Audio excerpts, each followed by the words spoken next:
നമസ്കാരം. കേരള രാഷ്ട്രീയത്തെ ഉലച്ച പ്രമുഖ സാമ്പത്തിക ആരോപണങ്ങളിൽ ഒന്നായ വടക്കാഞ്ചേരി ഭവന നിർമ്മാണ പദ്ധതി കേസിൽ അന്വേഷണ ഏജൻസികൾ നിയമ നടപടികൾ കടുപ്പിക്കുന്നതായിട്ട് റിപ്പോർട്ടുകൾ പുറത്തുവരുന്നു.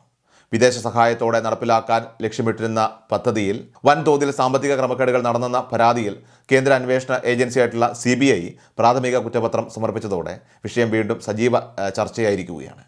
മുൻനിര ഉദ്യോഗസ്ഥരും ഇടനിലക്കാരും ഉൾപ്പെട്ട 6ഓളം പ്രമുഖർക്കെതിരെയാണ് നിലവിൽ പ്രാഥമിക തലത്തിൽ കുറ്റപത്രം സമർപ്പിച്ചിരിക്കുന്നത്. UAE കേന്ദ്രീകരിച്ച് പ്രവർത്തിച്ചിരുന്ന റെഡ് ക്രസന്റ് സംഘടനയുടെ ഭാരവാഹി സന്തോഷ് ശിവപ്പനെ കേസിൽ പ്രധാന പ്രതിയായി ചേർത്താണ് അന്വേഷണ സംഘം കോടതിയിൽ റിപ്പോർട്ട് നൽകിയിട്ടുള്ളത്. അതേസമയം കേസിൽ നിർണായക പങ്കുണ്ടെന്ന് ആരോപിക്കപ്പെടുന്ന മുൻ ഉന്നത IAS ഉദ്യോഗസ്ഥനും മുൻ പ്രിൻസിപ്പൽ സെക്രട്ടറിയുമായിരുന്ന M. ശിവശങ്കരൻ നിലവിലെ ആദ്യ കുറ്റപത്രത്തിൽ ഉൾപ്പെട്ടിട്ടില്ല എന്നത് ശ്രദ്ധേയമാണ്.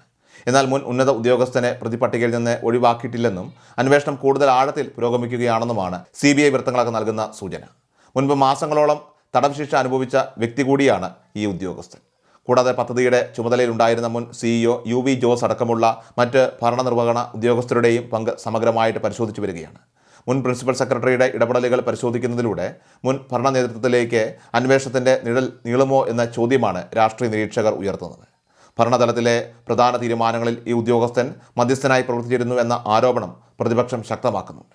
മുൻപ് വിവിധ തർക്കങ്ങളിലും വിഷയങ്ങളിലും പ്രമുഖ സ്ഥാപനങ്ങളും വ്യക്തികളും ഇടനിലക്കാരായിട്ട് പ്രവർത്തിച്ചതുപോലെ ഈ പദ്ധതിയിലും സമാനമായ രീതിയിലുള്ള ഭരണതലത്തിലുള്ള ഇടനിലകളൊക്കെ നടന്നിട്ടുണ്ടോ എന്നാണ് അന്വേഷണ ഏജൻസികൾ നിരീക്ഷിക്കുന്നത്. പ്രകൃതി ദുരന്തത്തിൽ വീട് നഷ്ടപ്പെട്ട നിർധനർക്ക് സുരക്ഷിതമായ പാർപ്പിടം ഒരുക്കുക എന്ന ലക്ഷ്യത്തോടെയാണ് രാജ്യാന്തര സഹകരണത്തോടെ ഈ പദ്ധതിക്ക് രൂപം നൽകിയത്. ഇതിനായി ഏകദേശം 21 കോടി രൂപയോളം സഹായധനമായി ലഭിച്ചുവെന്നാണ് ലഭ്യമാകുന്ന രേഖകൾ വ്യക്തമാക്കുന്നത്. എന്നാൽ പദ്ധതി തുകയുടെ ഗണ്യമായ ഒരു ഭാഗം അഥവാ ഏകദേശം 4 കോടി രൂപയോളം വിവിധ വ്യക്തികൾ കമ്മീഷനായും നിയമവിരുദ്ധ പ്രതിഫലമായിട്ടും തട്ടിയെടുത്തുവെന്നതാണ് പ്രധാന ആരോപണം. സാമ്പത്തിക തിരിമറികൾ കാരണം പദ്ധതി നിർമ്മാണം പൂർത്തിയാകാതെ വനമേഖലയോട് ചേർന്ന പ്രദേശത്ത് അപൂർണമായി കിടക്കുകയാണ്. നിർധനരായ വോട്ടർമാർക്ക് ലഭിക്കേണ്ടിയിരുന്ന ആനുകൂല്യങ്ങൾ ഭരണതലത്തിലെ ഉയർന്ന ഉദ്യോഗസ്ഥരുടെയും ഇടനിലക്കാരുടെയും ഒക്കെ അഴിമതി കാരണം ഇല്ലാതായി എന്ന പൊതുവികാരം പ്രദേശവാസികൾക്കിടയിലുണ്ട്. വിവാദ നായികയായിട്ടുള്ള സ്വപ്ന സുരേഷും മുൻ ഉന്നത ഉദ്യോഗസ്ഥരും ചേർന്ന് പദ്ധതിയുടെ കരാറുകൾ ഉറപ്പിക്കുകയും സാമ്പത്തിക ക്രമക്കേടുകളൊക്കെ തന്നെ നടത്തുകയും ചെയ്തുവെന്നാണ് അന്വേഷണ ഏജൻസികളുടെയൊക്കെ തന്നെ പ്രധാന കണ്ടെത്തൽ. അന്നത്തെ ഭരണകൂടത്തിലെ പ്രമുഖ വ്യക്തികളുടെ അറിവോടെയും പിന്തുണയോടെയുമാണ് ഇത്തരം ഇടപാടുകൾ നടന്നതെന്ന ആരോപണവും പുറത്തുവരുന്നു. ഭരണകൂടത്തിലെ പ്രമുഖരുടെയൊക്കെ തന്നെ കുടുംബാംഗങ്ങളിലേക്കും അന്വേഷണം നീളുന്നതായിട്ട് സൂചിപ്പിക്കുന്ന കത്തുകളും വിവരങ്ങളുമൊക്കെ തന്നെ വിവിധ കേന്ദ്ര അന്വേഷണ ഏജൻസികൾ ശേഖരിച്ചിട്ടുണ്ടെന്നാണ് വിവരം. മുൻപ് കേസിൽ ഭരണതലത്തിൽ ചിലർക്ക് സംരക്ഷണം ലഭിച്ചിരുന്നെങ്കിലും തുടർന്നുണ്ടായ വെളിപ്പെടുത്തലുകൾ അന്വേഷണത്തിൻ്റെ ദിശ മാറ്റുകയായിരുന്നു. ആദ്യഘട്ടത്തിലെ സംസ്ഥാന ഏജൻസികൾ സമഗ്രമായിട്ടുള്ള അന്വേഷണത്തിന് തയ്യാറായില്ലെന്ന വിമർശനം പ്രതിപക്ഷ കക്ഷികൾ നിരന്തരം ഉയർത്തിയിരുന്നു. തുടർന്ന് പുറത്തുവന്ന സ്വർണ്ണക്കടത്ത് കേസ് ഉൾപ്പെടെയുള്ള മറ്റ് ക്രമക്കേടുകളിലും സമാനമായ ഭരണതല ഇടപെടലുകൾ ഉണ്ടായിട്ടുണ്ടെന്ന് സ്വപ്ന സുരേഷ് വെളിപ്പെടുത്തിയിരുന്നു. ഭരണ നേതൃത്വത്തിലെ പ്രമുഖരുടെയും അവരുടെ കുടുംബാംഗങ്ങളുടെയും പേരുകൾ പലതവണ ഇത്തരം വെളിപ്പെടുത്തലുകളിൽ ഉയർന്നു വന്നിരുന്നു. എന്നാൽ അക്കാലത്ത് രാഷ്ട്രീയമായ സ്വാധീനം ഉപയോഗിച്ച് ഇത്തരം ആരോപണങ്ങളെ തള്ളിക്കളയുകയാണ് ഭരണപക്ഷം ചെയ്തത്.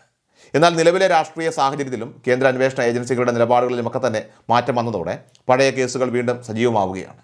എൻഫോഴ്സ്മെൻറ്റ് ഡയറക്ടറേറ്റും CBIയും ഒരുപോലെ അന്വേഷണം ശക്തമാക്കുന്നത് അന്നത്തെ ഭരണ നേതൃത്വത്തിന് വലിയ തിരിച്ചടിയായി മാറുകയാണ്. മറ്റ് സാമ്പത്തിക അട്ടിമറി കേസുകൾക്ക് പുറമെ മാസപ്പടി വിവാദം തുടങ്ങിയ വിഷയങ്ങളിലും അഴിമതി വിരുദ്ധ അന്വേഷണങ്ങൾ അവസാന ഘട്ടത്തിലേക്ക് കടക്കുകയാണ്. ഇതിന് പിന്നാലെയാണ് ലൈഫ് മിഷൻ കേസിൽ CBI കൂടുതൽ കർശനമായ നിയമ നടപടികളിലേക്ക് കടക്കുന്നത്. കേസിൽ പ്രധാന സാക്ഷികളുടെയും പ്രതികളുടെയും വെളിപ്പെടുത്തലുകൾ മുൻ ഭരണ നേതൃത്വത്തിലെ പ്രധാനികൾക്ക് വരും ദിവസങ്ങളിൽ വലിയ നിയമ പ്രതിസന്ധികൾ സൃഷ്ടിക്കുമെന്നാണ് വിലയിരുത്തപ്പെടുന്നത്. ഏതായാലും അന്വേഷണം കൂടുതൽ വിപുലീകരിക്കുന്നതോടെ വരും ദിവസങ്ങളിൽ കൂടുതൽ നിർണായകമായിട്ടുള്ള വിവരങ്ങളൊക്കെ തന്നെ പുറത്തു വരുമെന്ന് പ്രതീക്ഷിക്കപ്പെടുന്നു.